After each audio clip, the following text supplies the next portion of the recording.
Grand Rising, man. Oh, Grand Rising. Yeah, how are you? Great. How about you? Good, good. Doing well, doing well.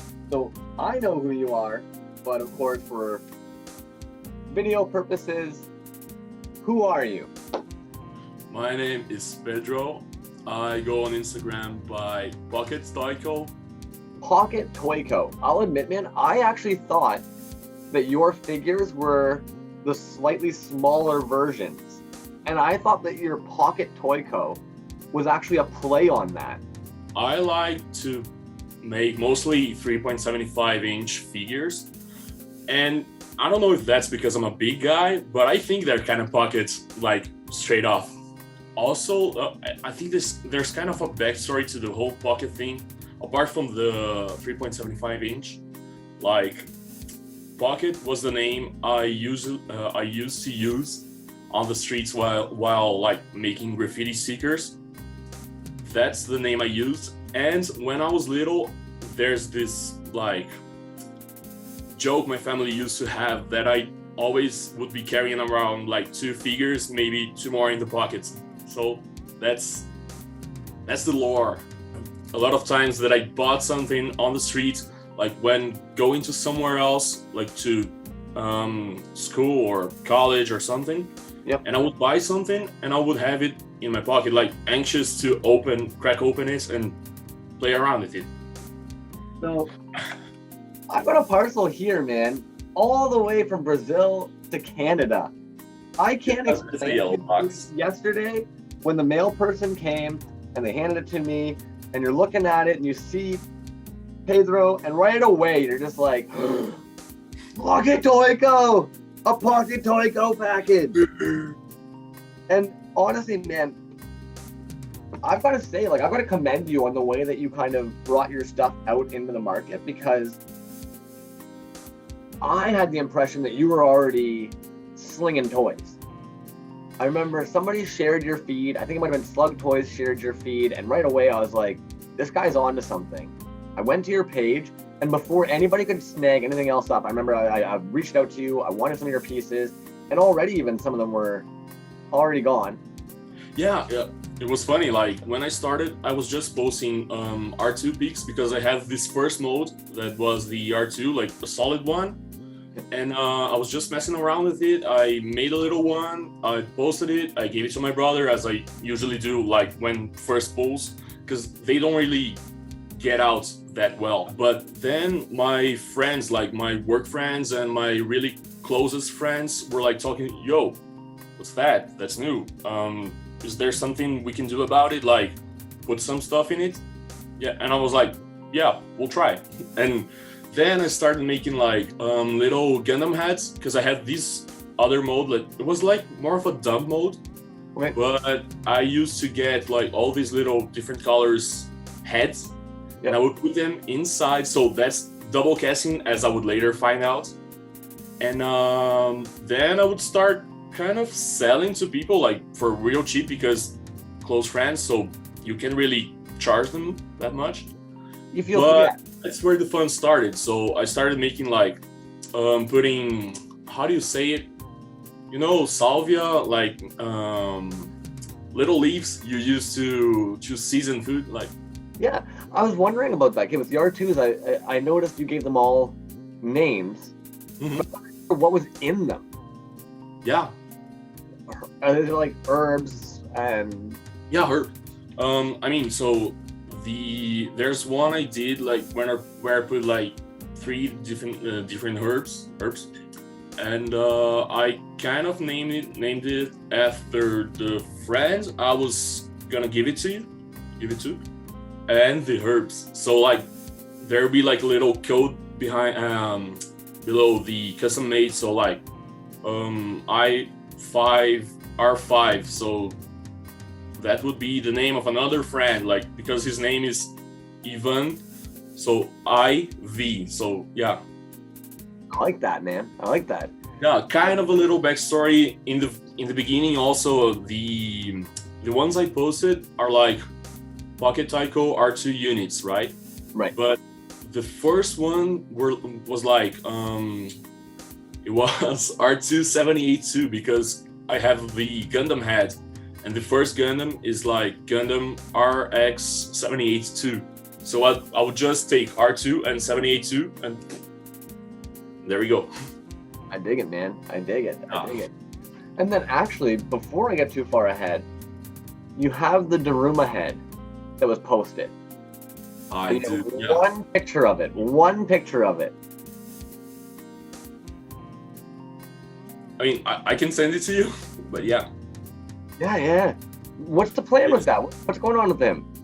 So I'm a little fixated with Japanese culture, not like in a sick way, but like in a that's dope. They have like this really special visuals, like stuff they do, right? And I broke my Daruma, so I took my brother's and I was like, "Yo, can I cast this? Like, can I mold this?" And he was like, "Yeah, sure. Just don't break it." And I was like, "Okay." So I kind of sculpted like his eyebrows and his mustache to match the bearded character I have, like for the brand. Right. Because that's the one thing I was using before in the Seeker universe, right? And I think also I have this little something in your package. I'm pretty sure I put it. I usually put it, but there's one in there. So I'm kind of like spoiling you already, but yeah. Ooh. And so I sculpted it, molded it, and I lost the mold right after the first cast because I mixed the silicone like with way too hardener. Is that the name? I'm not sure. The A and B, because we have like this weird proportion. That's my workbench right there, you know. So that's my molds. Some of them, I have more. But my silicone is like, when you use, I don't know, 100 mil, you need to use like 3% off that volume. So that's kind of hard for me to calculate because I don't have a weight, right? So I kind of just fucking eyeball it and let's go. And that's when things mostly go wrong. But they used to. Now I'm learning, so yeah. Yeah, but okay, so obviously One Trick Pony, we just kind of click, man. We just kind of click. Yeah. And shout out to Max, right? And I've got to say, like, so I was looking through your feed, I see the R2 popsicle, and right away I even saw he commented on it being like, looks yummy. And I remember the other day he and I were chatting, and I brought up your. And I brought up. Get it to a friend, you know. I think that's genius. Now, I always love if there's a mistake or something doesn't come out the way you want, rolling with it, playing with it. There's always a way you can market it. And so it was awesome to me. We were talking about your Captain Loros. And, all right. And right away, One Trick was like, I bet you that the cast came out wrong and he rolled with it. And I was like, dude, it's so funny. He actually sent me a picture with a little gap in the leg. And I was like, what are you going to do? Are you going to re-resin it or what? And you were just like, think of peg leg. And right away, One Trick Pony was just like, that's what I love about that guy, man. He will always find a way of making it work. I love that. Oh, Captain Loros. That's the one. Yeah, there's more light going in, right? Yeah, that was a mistake, totally. 100% mistake.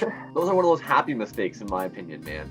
Yeah, I mean, this one figure in particular is kind of hard to balance because that's a peg leg, right? So you can just imagine how it would be for like real life pirates to have a peg leg and not be tired about it and balance it themselves. Like the other leg probably would be forced a whole lot more. But yeah, it's funny because I like him. Like I took him from a mistake and kind of made him like the captain of the other regular droid DeLorean. So that would be like a regular crewmate, like a black one, right? Yeah, man. And yeah, that's it, I guess. I think it's genius. I don't Just know. gonna type like a backstory to him right now. Well, you were explaining actually partially the name behind him to me the other day, the Captain Loros name. Yeah, in Portuguese, ouro, and from Spanish, like oro is like gold. So I have these these golden paints lying around, so I was like, I want to do something with it. And pirates sometimes do have parrots, right? Right. And in Portuguese, I don't know, I'm not sure about Spanish, but Portuguese, louro is the parrot.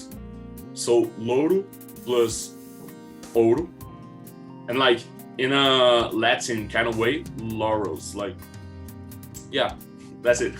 I like it, man. Like the whole like pirates chasing gold, parrot. I think it's smart, man. Honestly, I don't think you give yourself enough credit, especially. Like, I'm going to point it out. I don't know if it embarrasses you at all, but 21 years old, man. And you are just rocking into the scene, dude. Like, One Trick Pony even pointed out, it's like, he would tell you how to do something, and right away, you'd come back having used that skill. Yeah, I mean, that's what's actually great about the, not just One Trick Pony, because he's an awesome dude, but the community itself, right? Because people learn from mistakes, and if you're able to like share your mistakes with others so they don't make it and they get like doing better stuff, yep, that's what one of the things I value, right? And One Trick Pony was the first dude to like ever show me his modes, like open modes, and how he'd make like the holes for the magnets, right? Right. So I didn't even know that. He doesn't drill them. He puts the holes in the magnets in his molds, or he drills them. From what I remember, now I do things a little bit different, but from what I remember, he has like these slots, I guess, for the magnets. So I think he casts them with the mold. Honestly, sometimes it's cool seeing how everybody does things a little bit differently. Yeah. Oh, man. Okay, so I'm going to pop this open. Dude, you know me too well. Oh, no! No, man. And I'm going to show this off because this is the dude you were talking about earlier. Yeah. That little guy there. I used to call him Joey. Joey. Yeah, because like when I was in high school, I was like drawing him in a Simpsons style, but he just kind of evolved, and I get to the graffiti scene a little, and I was just updating his artwork. And I do have this little post-it note that I first draw him as a more Oriental style drawing, right? Right. And one of my teachers actually said, like, dude, you need to develop this into something else because it would be hella cool. And I was just like, yeah, sure, I will do that. So here I am today with this new character, kind of thanks to her. Yeah. That's a funny seeker. I have won this giveaway and they sent me like 15 of those, I guess. Like just the fuck you, right? Right, and then you ended up writing the support art toys by. Dude. Yeah, gotta market those, right? Okay, you were even saying the other day how you need to get stickers, but this package was sent out already. Like, how are there so many stickers in here? You have stickers. Yeah, I want to print them, like somewhere, because drawing them takes a little time. Just a bit, eh? Yeah, but it's fun. So fun. And then, dude, like, the little baggie here of, like, little goodies. Let's take a little peek here. Like, hey, where did these little heads come from, man? So that one, I think, is a scuba diver. I molded. It was like one of those Happy Meal. How do you say it? Like a kids meal toy. Yeah, kids meal. It came like a whole lot of years ago, and I saved it. It was a scuba diver. That's the one I actually used for this mold. Like, these are the legs, and that's the head. I am so excited for that figure, man. Are you? I mean, that's improvised. Man, I know, but once you get a mold for him and you're casting those out, like, that's hilarious, dude. Yeah, Mandalorian, right? I love it, man. And like, there's even like a little turtle head here, like. Oh yeah, that's one mold I tried to make like Ninja Turtle, and it just never really worked out. The legs don't go right. They Fair. don't come out right.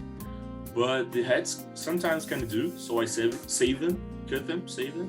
Did you steal Vader's head and cast it? Yeah, there's earring from like those Like a figure? sets from the parks, I guess. And I was just, I don't mind it. I cut it off, mold it. There you go. And then I believe this might be a Boba Fett arm. Yeah, it is. It is. Okay. Dude, you gotta start putting little drill holes through these and putting keychain loops. Because that's what I'm gonna be doing with this. Please do, man. Please do. That's a nice idea. Well, what's cool about it is that a lot of people don't understand resin toys. And then these dudes, I think this might have been actually what sparked our little friendship.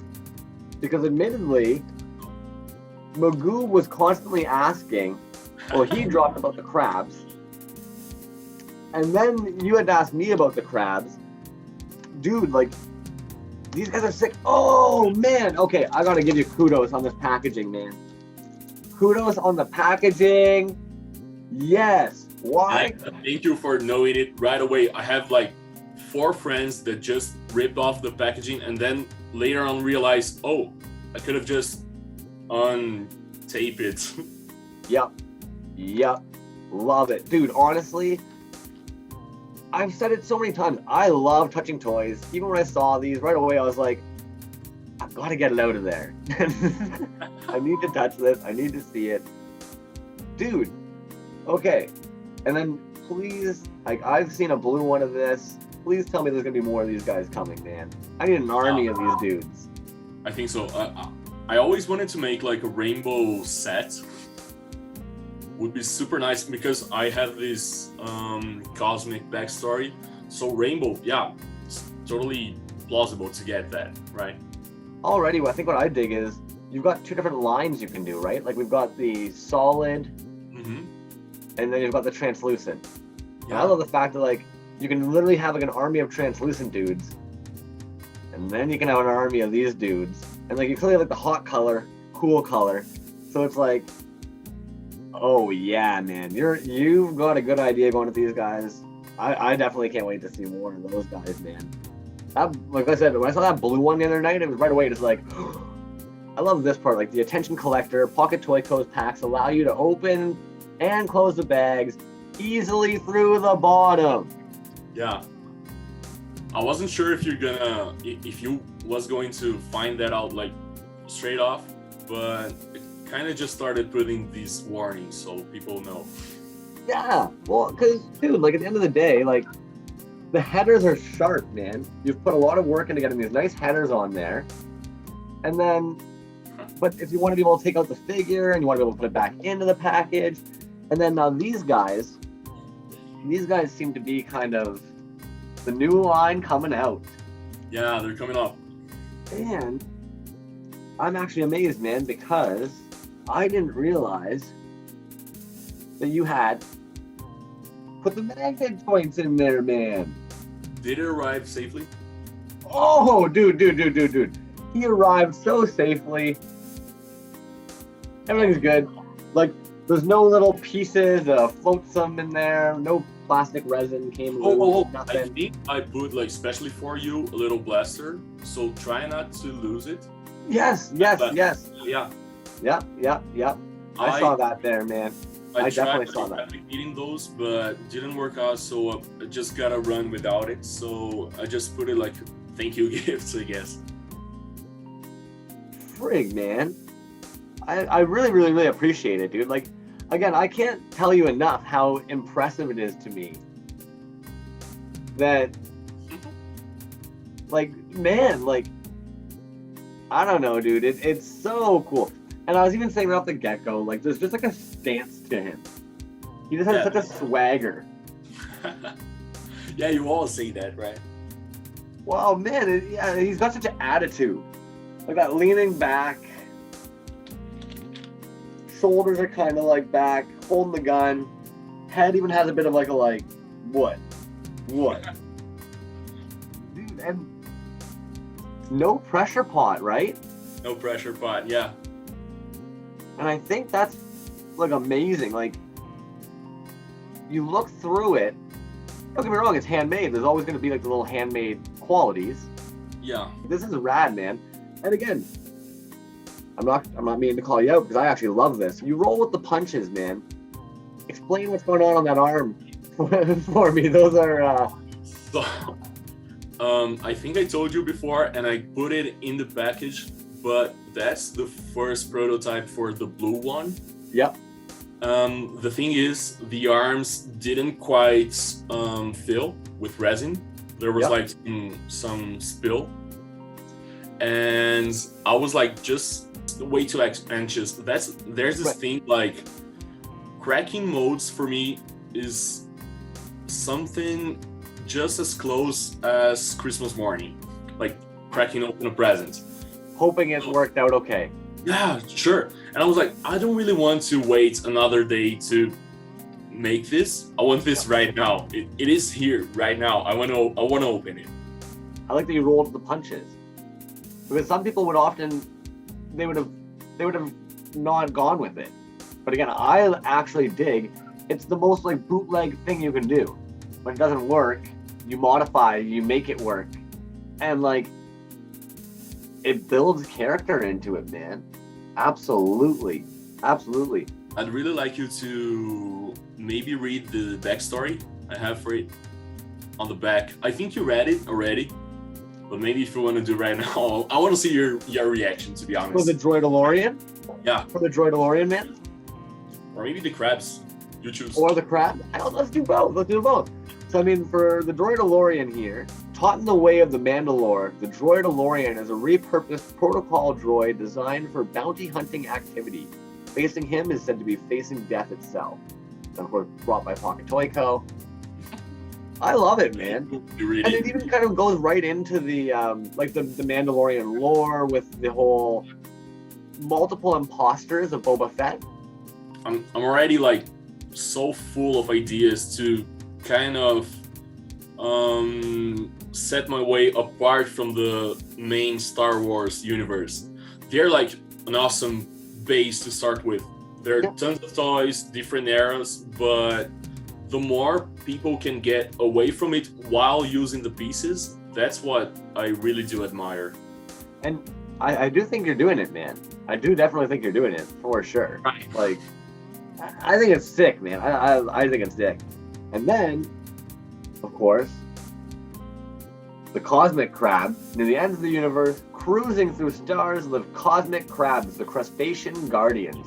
So the human eye can't spot them. They are constantly fighting evil and protecting the galaxy, man. I dig it, because right about now, I think the world could use some cosmic crabs. Yeah, man. And some good juju to the galaxy. And then I'm a sucker for this, man. Little notes, man. Ugh. Dude, I think you knocked it out of the park, man. Like, for your first international package, knocked it out of the park, man. Again, even Magoob was looking at these little crabs, man. I can't wait to get more crabs. I'm stoked on the new line of these guys to come out. It's sick, man. Sick, man. Oh, thank you so much, man. No, thank you, dude. I don't want to take up too much more of your time or anything, but is there anything you maybe wanted to let us know about some lines you've got coming out that you haven't maybe already told us about? I kind of want to show this guy off because I know you like him, and some other people I know or I have been chatting really liked him. So I don't know, just hit in the heart, you know, this little man. Yeah. Dude, that guy is out of this world, man. And I know that we're all loving the little scepter that you made for him too. Yeah. That brings it all together. That brings it all together. That is like, yeah. You need to make hundreds of those. Yeah, I do. And I gotta give props to Guardrail Toys. He's a Brazilian dude from my city, like just some miles apart. And I was talking to him and I just showed the Skeletor without the scepter. And he was like, yo, you really need to get him the scepter. And maybe sculpt mythosaur skull, because that would really fit into the Mandalorian lore itself. Right. But I was like, I don't really have the skill right now, but I want to.